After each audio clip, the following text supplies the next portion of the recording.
is the 53-player roster projection for the Commanders now that the preseason is done. A couple of quick just parameters along the way. We are going to do a 53, obviously. There are also 2 spots, and this is new, and I haven't heard anyone else talk about this. I don't think a lot of other people are aware of this, and I will shout out the listener who sent me an email about this over the weekend saying, why is no one talking about this? And the answer is because none of us realized that it happened, but I have confirmed this with Commanders PR. There are 2 spots available for players to go immediately to IR. So this in some ways could wind up as many as a 55, unlike in years past when, say, a Jordan McGee would have to go on the 53 for 24 hours before being put on IR, risking another player. That will affect, well, Jordan McGee's position, at least in this projection. I don't know that it's actually gonna affect that, but we'll talk about it with a couple of injured guys when we get there.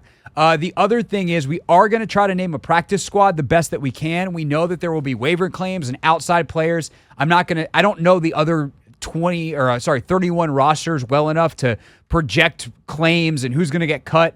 I'm trying to do this the best I can for the Commanders. So we realize that this roster will not be 100% correct because we couldn't possibly project a 100% correct one. Adam Peters today couldn't project a 100% correct roster by Friday because he doesn't know who's going to become available at other places. But we're going to do our best. We're going to see how it goes. And really, friends, the journey is about what you do along the way. And that, AKA, come for the analysis, not just the spreadsheet. QB1, Jaden Daniels. Yes, sir. Hooray! QB2, Marcus Mariota. Hooray! Did I spell Mariota right? Mariota. Okay, good. Excellent. Do you think Jeff Driscoll has done enough to be a QB3 / do you want 3 roster spots spent on quarterbacks? I don't think we need 3. I agree. I think as long as Driscoll or Hartman makes it, I'm okay. And frankly, if I lose Jeff Driscoll, that kind of sucks. But if they get to Jeff Driscoll in the season and they've already lost Jaden and lost Marcus Mariota, at that point, please tank for draft picks. Yeah. So I'm actually, if this team was trying to compete for this year, or if, God forbid, they are, 3 games above 500 and Jaden gets hurt going into week 10 and it's a 2-week injury and Marcus got hurt in practice or something silly and they need to stay afloat, yeah, I'll wish they had Jeff Driscoll. But there's also a really good chance they can get Jeff Driscoll to practice squad. So I'm going to go ahead and put not only Jeff Driscoll on practice squad, and I'm going to hope that that's the case, but I'm going to put Sam Hartman there as well. And by the way, these first 6 practice squad spots, I've got them starred because there are 6 spots that have basically no restrictions. So anybody that's a vet, we're going to put in these 6 spots. I don't know that we're going to need all 6, but just for simplicity, I'm not going to go any further into the practice squad rules right now, but that's that. Okay, running back. I'm going to go with 3, definitely. And the 3 definites are Brian Robinson Jr., Austin Eckler, and Jeremy McNichols. I think McNichols, obviously, he's been RB3 the entire time. The other thing is, man, last night that run he had out to the left side where he lowered the shoulder, I'm like, that just seals your fate as a Commander, young man. The physicality, gotta love it. Physicality, versatility, he's a Commander. Yeah, I like 3 running backs for us. I would have wanted to see. Oh, we're talking about practice squad too, though, right? Yes. Eventually, we have to decide if there's anybody else we want on the active roster first. Oh, but yeah, yes, I'm good with 3. Yeah, 3 is fine. Okay, then you get to practice squad. This is where it gets interesting. Chris Rodriguez, Michael Wiley. I think those are the names that we're probably making cases for. Yep. And I would honestly like to keep both of them. Yep. I'm going to put Chris Rodriguez up here because this is I guess he was a rookie last year, so he can actually go down here. And rookie Michael Wiley can go there as well. Okay, so we have gone short at 2 positions so far, and I will say very important. This is something that I think we're going to do on the entirety of the offense. So we'll talk about that more because I do think that the way some of the roster mechanics are going to work and who they want to add potentially, I think I'd rather keep heavy on defense, search in the waiver wire for some offensive guys, potentially tight end, wide receiver. We'll get to it. And then also not put, I want to let other teams fill up on some waiver claims and some other guys they've signed before putting a couple of players out in to the pool to see if I can sneak them back onto the practice squad because other teams have already filled them. They would have maybe taken our guy instead. All right, so you want to go tight end or wide receiver next? Let's do tight end first and then get to wide receiver because, man. Okay, so tight end, I'm going to put 3 spots and then we can talk about a 4th. But for sure, we got Zach Ertz. For sure, we have Ben Sinnott. And for sure, we have John Bates. I think that there are 2 guys in consideration for tight end 4. Yes. And I know everyone's like, wait, what? Cole Turner. Colson Yankoff has been really, really solid on special teams, like one of their better special teams guys. And he has done enough at tight end to be like, I think he's playable. I also am very confident Colson Yankoff can get to practice squad because he was an undrafted free agent. Turner, I'm slightly less confident, but I also don't know based off the preseason games where he struggled that anyone who's seen not practice is going to watch Cole Turner, a 5th-round pick from the Ron Rivera era, a couple of years into his career who hasn't been able to crack any kind of production and be like, gotta have that, dude. So I think you could probably get both of them to the practice squad if you really wanted to. And then it comes down to, do you want to do that or do you actually want one of these guys on your roster for game day for all the 2 tight end sets? Both of them play teams. On down the list of reasons why you'd want one of them on your roster. I'm in favor of keeping a 4th. I think I am as well. That 4th is Cole Turner, but are you sure? That's who I would. It does seem like he's. I would ahead. lean towards him, but also for the reason you just said, we can get Colson to the P squad, and if we got to move one up, move one down, I think that's where we would go. But again, I will still give Cole Turner the edge just because the experience. He is a big target. He has shown he can catch. I guess if the ball is right there on him. As opposed to the second play he makes, or the play he makes in the second half last night is sick. Yeah, 25 yard. That was tough. Yeah, for sure. Okay, I think you're probably right. Although there's a part of me that this is where my rebel instincts want to take over, and I shouldn't do that. I should just do the thing that's probably more logical. And, Turner was ahead of him on the depth chart clearly going into the game last night. So there is that. Yeah. All right. Wide receiver. Terry McLaurin. Then you have De'Ami Brown. Mm-hmm. You've got Olamide Zaccheaus. You have Luke McCaffrey. And you have Jamison Crowder. And that was a bit of a surprise last night. He's healthy. He was a scratch. He's making the team. The question is, do we need a 6th? A 6th. Yes, we do. Okay, here's my question then. Okay. Who is it? Byron Pringle. Okay, so this is who my 6th would be. I will say they re-signed Byron Pringle, who was available for anyone to sign 2 weeks ago. So if they wanted to get him to practice squad, I do think they could. I also don't know how hard it would be. Like, how much are you really losing from Pringle to Rosemy-Jacksaint? That is kind of the hard thing here. Maybe veteran experience. The dude is a proven vet. He's coming from, a Super Bowl winning franchise. I would probably have Pringle on.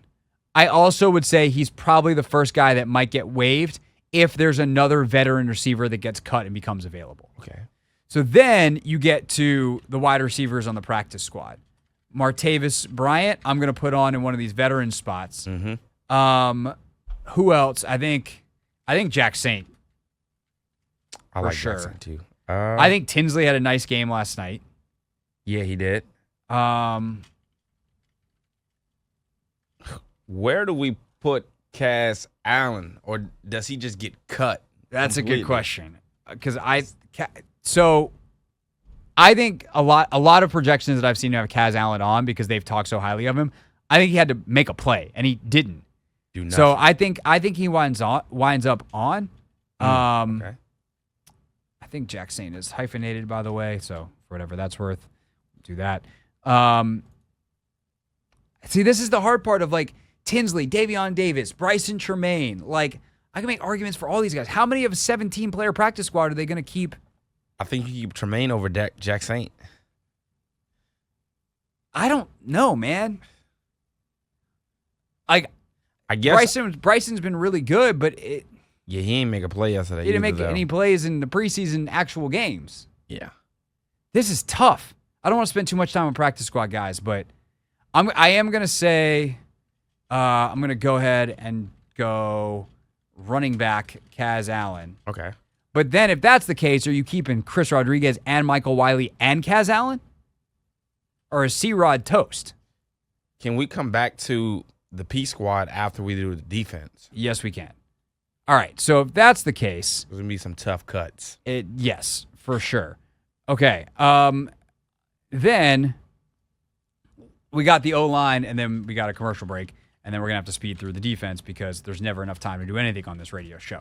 Let's go to Brandon Coleman, if the host didn't talk so much. Brandon Coleman, Sam Cosme, Tyler Biadish. Then we have at left guard Nick Allegretti. And then we have, I guess I should have done Andrew Wiley there. And Brandon Coleman there. Then I'm going to say we know that the swing tackle is Cornelius Lucas. Mm-hmm. Then we get fun. I think Chris Paul's on the team. Man, he is. He looked solid yesterday. I'm not going to say he looked, the greatest, but he looked really comfortable out there. He does look really good at tackle, which also to me means Trent Scott's not making it. He's hurt, though. I don't know whether they'll IR him designated to return, so I'm going to leave that roster spot free. But actually, you know what? I'm going to put one of these. I'm going to put Trent Scott over here. I don't know the severity of his injury, but we're just for right now so we don't forget about him. Mm-hmm. Michael Dieter, veteran. He's been their backup center all camp long. I don't think they're going to switch on that. And then is there another guy? Not another lineman that just jumps out. I think Trent Scott was the other guy. See, to me, this is when you get into, like, okay, who do you put on P squad and do you trust those guys? I would say like a Ricky Stromberg. I would hope. Like he was a third-round pick last year. Yeah. So there's probably going to be one or two more. Oh, I know the other guy. The best next guy has been Julian Good-Jones. But this is also a potential waiver situation. So I would say that keep your eye out for an O-line waiver situation that could affect that. That gets us to 25 on offense. I also don't know that I like that. I might want to. 24. Might want. Oh, sorry. Yes, 24 because we're on line 25, but I have the position thing and the depth. Yeah. So 24 on offense. I feel a little better about that. So let's get to the 26 we will have then on defense, or will we change it and go 27? Or will we add someone on offense? Let's get to it. D-line across the board. We know that there's going to be a lot of D-linemen kept. Well, at least I know that on this very specific version of this roster projection because I'm going to keep extras. John Allen, Deron Payne, Cleland, Furl, Dorrance Armstrong. Got those four as your starters. Immediately, then you got Johnny Newton. Newton's injury sounds like it's not a multi-week thing, so I'm going to give him an actual roster spot, although if he needs to go to one of these short-term IR spots, that would actually be very helpful in the long term, but obviously in the short term, we want him to be out there healthy and playing football. So Johnny Newton, the other D end that I'm missing that's a lock is Dante Fowler. And then you get to the fun. So we've got right now 1, 2, 3, 4, 5, 6. Anthony, I think I'm going to keep 11. Woo! I'll explain why in a second. I was about to say, because are you combining a potential linebacker, DN kind of hybrid kind of guy, or If you mean Jamin Davis, yes. okay, just making sure. So I'm going to say Jamin Davis is on. He wouldn't be the next guy, but Jamin Davis is on. I'm going to say that both Fidarian Mathis and John Ridgeway are on. Oh, you're keeping both. And then the extra guy, if you will, is Javonte Jean-Baptiste. Yeah, I like his upside. I think Davis and Jean-Baptiste have both played well enough to. Oh shoot, I'm one short still. KJ Henry, and in fact, sorry, I'm gonna move Jamin Davis down here because KJ Henry deserves to be in the lock area. I think the likelihood they keep Mathis and Ridgeway is 50-50. I think Mathis is ahead of Ridgeway on the depth chart based off when they played last night. Ridgeway certainly played his way right up there with Mathis, but Mathis also played really well.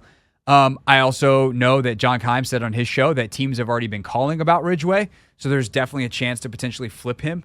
I mean, it'd be pretty sick to get, if you can get a 4th rounder for John Ridgeway, who was drafted in the 5th round a couple years ago that you claimed off waivers. Like, all in all, that's a good business, even if John Ridgeway is a good football player. And, he's someone that you want to have on your football team because he's good at football.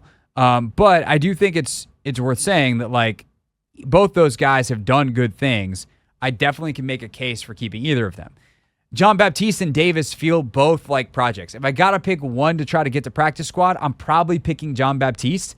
I know they drafted him, but they drafted him in the 7th round. And Jamin is a guy that I think, of all these guys that are potential waiver claims guys, I think that he is the toughest one to get to waivers because he's a former 1st rounder. There could be another GM that loved him in the draft that is like, I don't know what Washington's done with him, but we can save him. Let's use our waiver claim. Let's get him. Mm-hmm. Screw this defensive end thing. He's playing linebacker for us. Let's see what we can do. And I think that's a chance. And so if they want to continue the Jamin Davis experiment, I'm not going to say they have to put him on the 53, but I really think they need to put him on the 53 obviously they do to guarantee it, but I think even just a likelihood situation. So I know that's a lot of dudes. I know that's 1, 2, 3, 4, 5, 6, 7, 8, 9, 10, 11. But I'm cool with 11 there because I have an extra spot. I know some teams only keep 9, but I have an extra spot. And I also think that, like, if you can put Jean-Baptiste on initially, you make a waiver claim on a wide receiver or an O-lineman, you cut him on Wednesday after all these teams have put their waiver claims in and maybe signed other teams and filled up their practice squads, made some commitments, then maybe you waive him and sign him back to your practice squad the next day. That's how I'm trying to sneak him through. He would be the guy, or even Ridgeway or Mathis on the way out, but that's kind of where we are, in my opinion. I like it, but I think it's because we're one short on the offensive side. I think if we had 25 offensive players, I don't think we could keep 11. Well, that's part of the reason you do it. Yeah. And I don't think that you're missing. I mean, they're going to have guys that are inactive on game day, all this kind of stuff, and maybe Mathis or Ridgeway winds up being one of those guys. But, and it's hard because Quinn typically likes some of the other, some of the longer body types versus the bigger dudes like Mathis and Ridgeway. But I think both of them have earned a spot on the team. So I don't know what to tell you. Yeah. All right. Bobby Wagner. He's on. Frankie Louvu. He's on. This is where it gets interesting, right? I think Michael Walker is on. I think that Dominique Hampton is on as a linebacker. And I think this is also something that is helpful here in a way. McGee. I think Jordan McGee goes to one of those IR spots. And we need it. So then the question becomes, do you keep Anthony Pittman until then as a 5th true linebacker? Because then you're thin. Let's say no for now. Yeah. Because guys like Chin can play, Quan can play in the box. Like, you have a bunch of dudes that can play down there. Okay, then you have corner. And we're going to go 5 of those to start. And then 1, 2, 3, 4, 5, 6 safeties potentially. We'll see. One of these might turn into an extra corner. Yeah. Okay, so we know Emmanuel Forbes Jr. is making the team. We know, I'm just going to put BSJ, Benjamin St. Juste. Michael Davis, should have had him on the whole time. That's a bad job out of us. Michael Davis is on. Then we got Mike Sainer still is on. I still think, despite last night, Noah Igbenogany is on. And then, honestly, I'm going to skip ahead here a sec. I think the competition is between Tariq Castro-Fields and Darrick Forrest. And I would lean towards Castro-Fields right now for special teams value and extra outside corner depth. I like it. All right. I like it then. Tariq Castro. I really am a big fan of Darrick Forrest, though. Yeah, I hate that because I really like Defoe. But unfortunately, I just don't realistically think that he's going to make it. And then you have, over on the practice squad side, I'm going to, obviously we don't need some of these veteran spots anymore, so I'm just going to go say Chigozie, Anusium winds up being there just, for keeping track. Safety, you then have Quan Martin, you have Jeremy Chin, you have Percy Butler, you have Jeremy Reeves. Then T.O. Tyler Owens. Tyler Owens. An easy name to spell. Tressway. Tyler Ott. And then I'm going to put Cade York down. Oh. I think there's definitely a chance it's not Cade York, but I'm going to put Cade York down as the kicker. And that's it. The only other note that I'll make on the practice squad, we've now filled quite a bit of it. We didn't really do as much on the defensive side, which leaves room for a couple of extra linemen if you want to go deeper at wide receiver. Hagai Ndubisi is worth pointing out. He is their international pathway player, and the 17th practice squad spot is only for an IPP guy. So he will definitely make it there unless they can find another international player to bring in. But there's one spot reserved for that. So that's a 53 plus about another, 12, 13 on the practice squad. Certainly, if you want, let me know on Twitter or in the YouTube comments or whatever, if you thought we forgot someone on the practice squad, wanted to make sure we got the 53 in. But that's it. Two quarterbacks, 3 running backs. We went with 4 at tight end and wound up sticking with it. 6 receivers. Maybe 1 short on the O-line compared to what some people might do. Heavy at D-line for now, but definitely watch for roster moves and some of the last most notable cuts. Darrick Forrest, Michael Wiley, Kaz Allen. Tough cuts, but guys that I think you can get onto the practice squad and could certainly play, because the other thing to remember is you got 3 free call-ups for a guy essentially every single week.